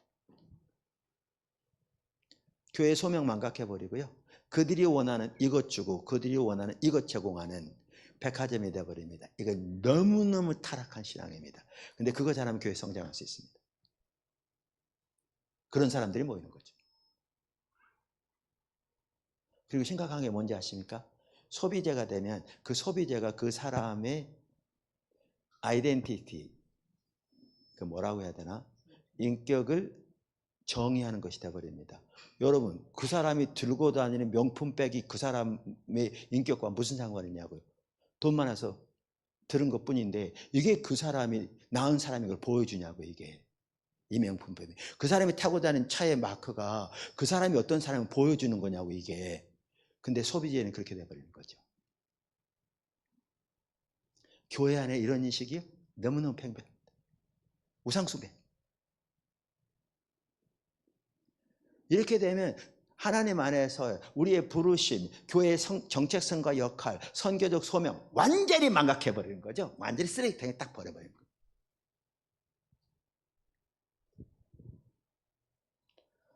이게 원래 우리가 살고 있는 시대예요. 그걸 신앙생활이라고 해. 그거를.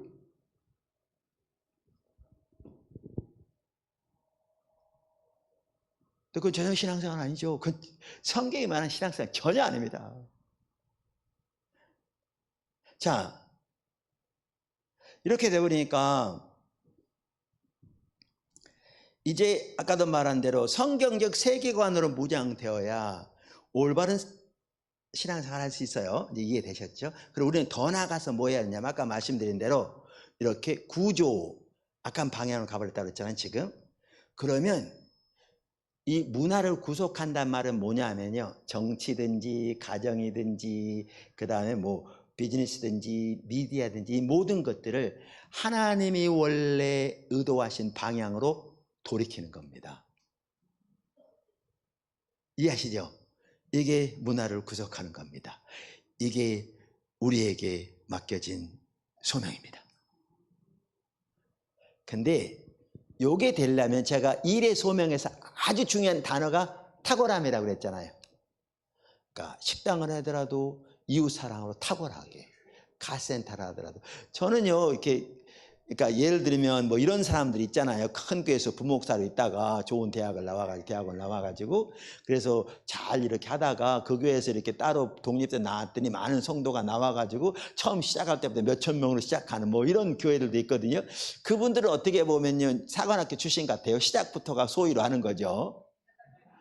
근데 나는 시작부터가 이등병으로 했어요. 교회 개척 처음부터 한 거죠. 교회 개척부터 했어요. 그러니까 이제 개척하다 보면 목사가 별거 다 해야 돼요. 이 칸막이도 제가 할 때도 있었고요. 뭐 칸막이 뭐 하여튼 뭐 청소는 기본이고 뭐 지하에 물이 차면 물 다 퍼내야 되고 뭐 때로는 강대상도 뭐 이렇게 뭐 하고 별거 다 해야 되는 거예요.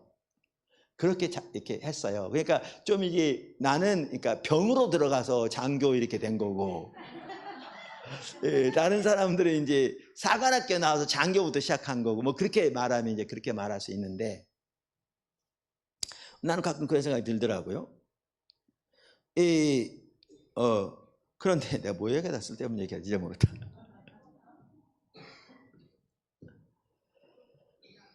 예? 예. 그러다 보니까 차를 이렇게 새 차를 못 살 경우가 참 많았어요. 교회가 어려울 때니까. 그러면 고장이 자주 나거든요. 그러면 이제 카센터를 가잖아요. 그러니까 상처가 있으니까 생각이 있는 거죠. 카센터를 가면 너무나 많은 카센터는 등쳐먹는 거예요. 되게 비싸게 부를 뿐만 아니라 고장 안 난 것까지 고장 났다고 그러니까 멀쩡한 것까지 고장 났다고 막 말해가지고 우리가 안 와요 뭐 차를. 그래가지고 바가지 씌우는 거죠. 이게 너무너무 많아. 근데 어떤 카센터는 내가 고장 났다고 하는데 아니 괜찮은데요 쓸만합니다 전혀 문제가 없습니다 그러면서 정말 고장 난 부분을 적정한 가격으로 탁월하게 고쳐줘. 그러면 목사로서 계속 거기 소개하는 거예요. 예. 목사는 사람 만나잖아요. 보세요. 우리가 일의 소명에서 중요한 한 가지는 하나님의 성품을 담는 방법을 해야 되는데 그거는 사랑을 한다. 5절에 말했잖아요. 그래서 핵심이 탁월함이에요. 핵심이. 카센터라건 아까도 말한 대로 뭐 음식을 만들건 등등등. 그런데 이 문화를 구속하려면요 전문성이 중요해요. 전문가가 돼야 돼요. 그 아까 낸시 피어스가 그 워싱턴 DC에서 한다고 그랬잖아요. 거기에서 한 번은 국회의원들 대상으로 강연을 했대요. 그랬더니 끝나고 나서 국회의장이 자기가 와가지고 그러더래요. 여기 워싱턴에 국회에 기독교인들이 많이 젊은이들이 오는데 심지어 죄책감을 가지고 있는 사람들이 많다고. 깜짝 놀라서 아니 죄책감이요? 그랬더니 그들 중에 많은 아이들이 기독교 대학을 나온 아이들인데 그들이 진짜로 하나님을 섬기고 있으면 교회에 관련된 일을 하고 있어야지 정치판에 와 있다는 것이 죄책감을 가지고 있다는 그만큼 성소의 분리가 심각해요.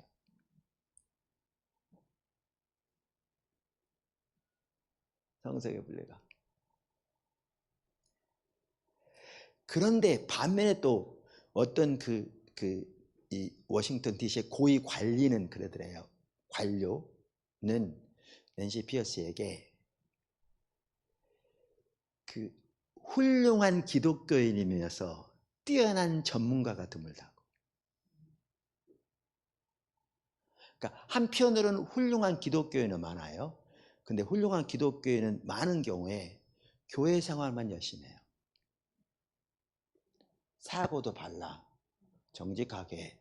그런데 너무나 많은 사람들은 세상의 일은 세속적인 일로 여기기 때문에 거기에 깊이 관여하지 않아.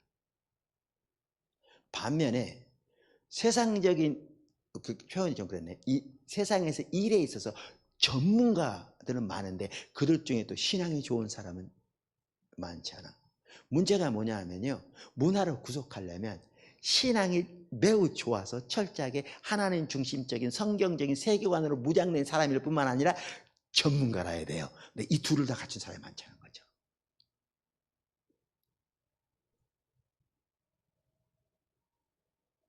이들이라야 이걸 구속할 수 있는데.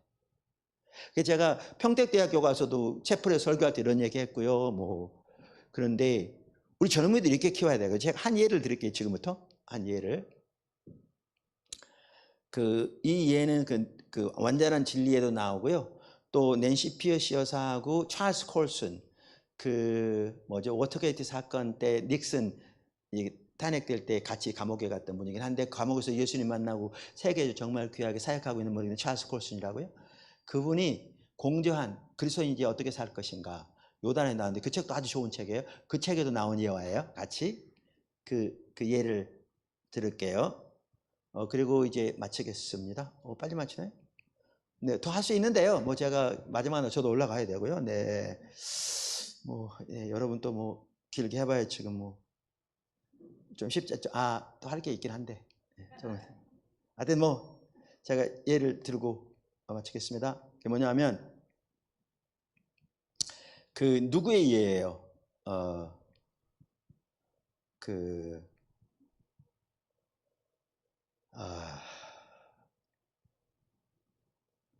데이비드 랄슨이라는 사람의 예예요. 데이비드 랄슨은 정신과 의사가 되기 위해 의과대를 다니고 있었어요. 근데 기독교인인 줄 아니까 교수가 그의 길을 꺾기 위해서 이렇게 말하는 거죠. 여보게 데이브, 자네는 신앙이 중요한 문제지 안 그런가? 네, 그렇습니다. 그렇다면 정신과 의사가 되려는 생각은 집어치우는 게 좋겠군. 정신과 환자들에게 종교는 해로울 뿐이거든. 여러분, 이게 단순한 얘기 같지만요, 프로이드 때부터 시작됐지만 약간의 변형이 있었지만 그 당시까지만 해도 정신의학계에서는 당연한 것으로 받아들여지고 있는 전제였습니다.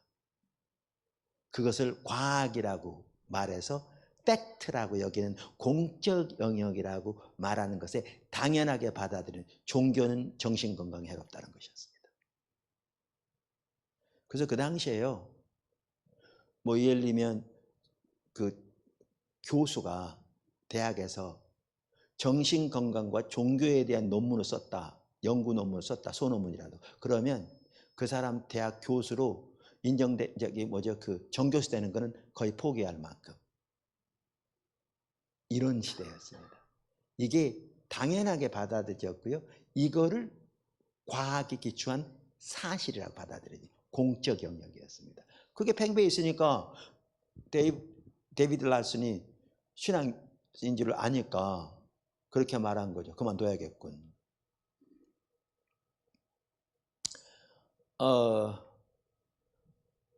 그러나 데이비드 랄슨은 포기하지 않았습니다. 말씀드린 대로 정신분석학의 창시자인 지그문드 프로이드 때문에 내려온 것이었는데, 프로이드는 종교를 보편적인 강박신경증, 유아적 무기력증, 원시적인 자기도취로 해결하고 말했거든요. 이 이해가 거기 딱 바탕에 깔려 있었습니다. 용어는 바뀌었지만 말씀드린 대로 프로이드 이후로 대부분의 심리학자들과 정신과 의사들은 종교가 정신적 건강에는 부정적인 요소이며 정신질환의 병증과도 관계가 있다고 하는 가설을 믿고 있었다고요. 라스는 계속 연구해 갔습니다. 근데 연구에 갈수록 재미있는 패턴을 발견했습니다. 재미있는 패턴을. 그것은 종교는 결코 정신질환과 관계가 없다는 것이었습니다. 사실은 그 반대였습니다. 종교는 실제로 정신질환으로부터 사람들을 지켜줬습니다. 여기 종교는 일반적인 종교도 말하지만 특별히 미국에서 종교는 기독교를 말하는 거거든요.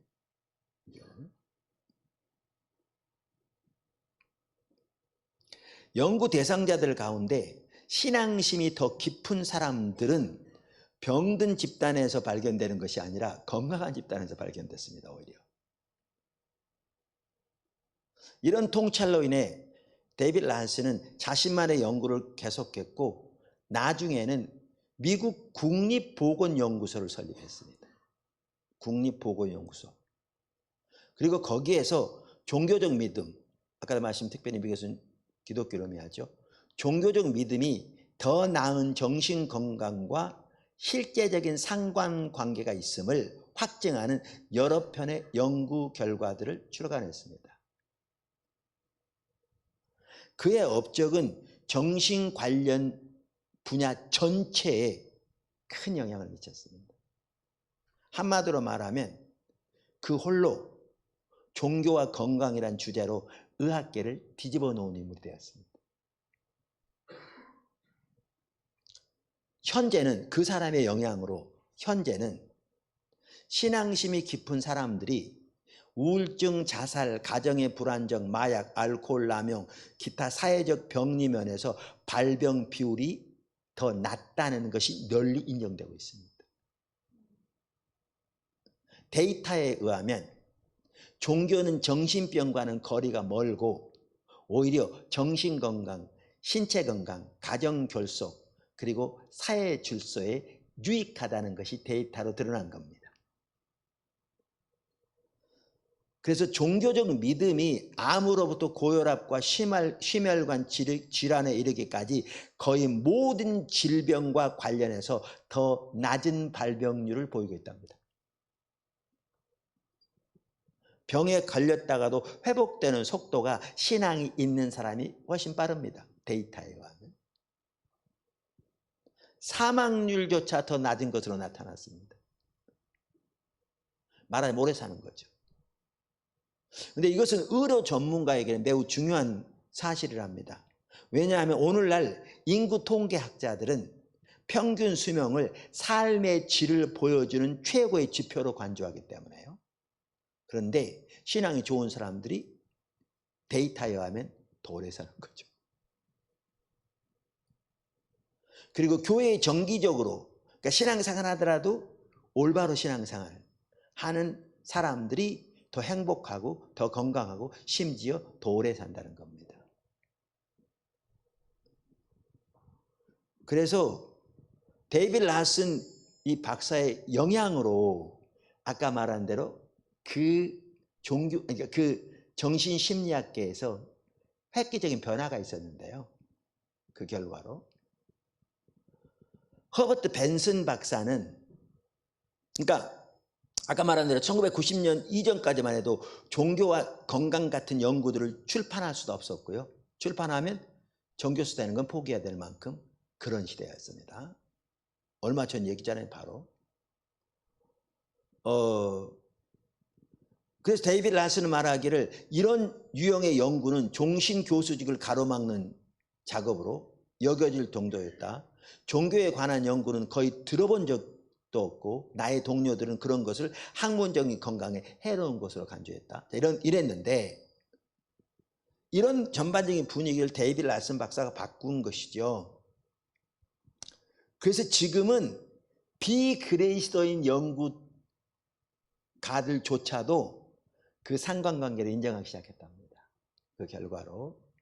그러면서 아까 제가 허버트 벤슨 교수 얘기했잖아요. 이분은 하버드 교수거든요. 그분이 이렇게 말했습니다.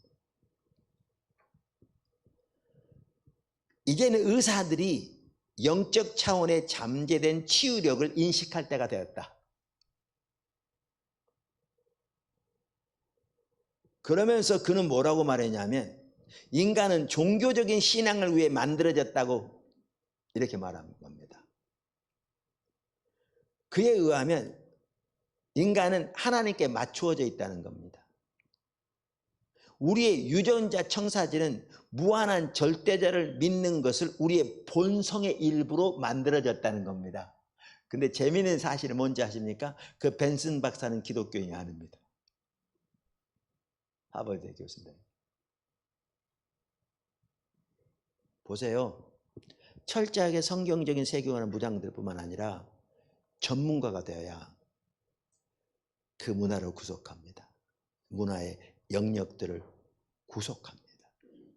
이게 우리 기독교인의 소명입니다. 정치, 비즈니스, 미디어 각 분야에서.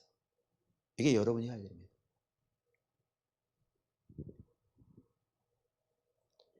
이게 우리의 소명이라고. 그래서 뭐죠? 낸시 피어스만 하더라도 우리는 문화 전체를 구속하도록 부름을 받았다 이렇게 말하고 있어요. 제가 사물교회 대학 그렇게 세우기 원한다고요. 그러한 일꾼들을 양성하는.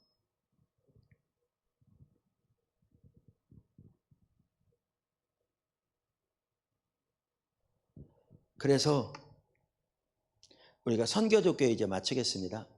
선교적 교회 당연히 복음전도 중요한 한 부분입니다. 양육. 근데 이 부분 너무나 소홀히 되었습니다. 일의 소명 그리고 문화의 구속.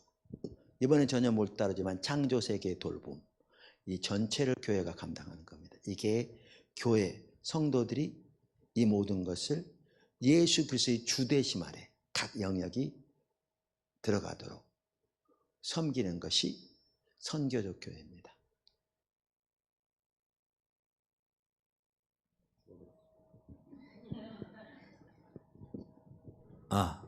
그만하라고. 네, 다 끝났어요. 이게 선교적 교회입니다. 그래서 그렇게 앞으로 더 계속 연구하시면서 이렇게 이번에 많은 그 배우의 얘기들을 나누게 하셨어요. 자세부터 시작해서 매우 중요한 부분이라고 생각하고요.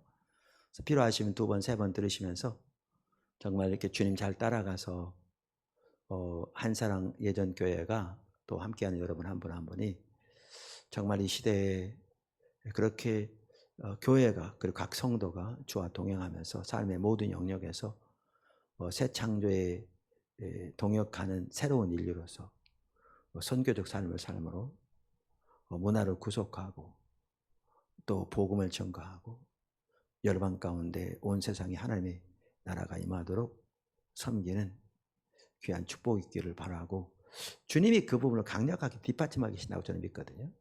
아까 도서관만 하더라도 주님이 이렇게 하세요.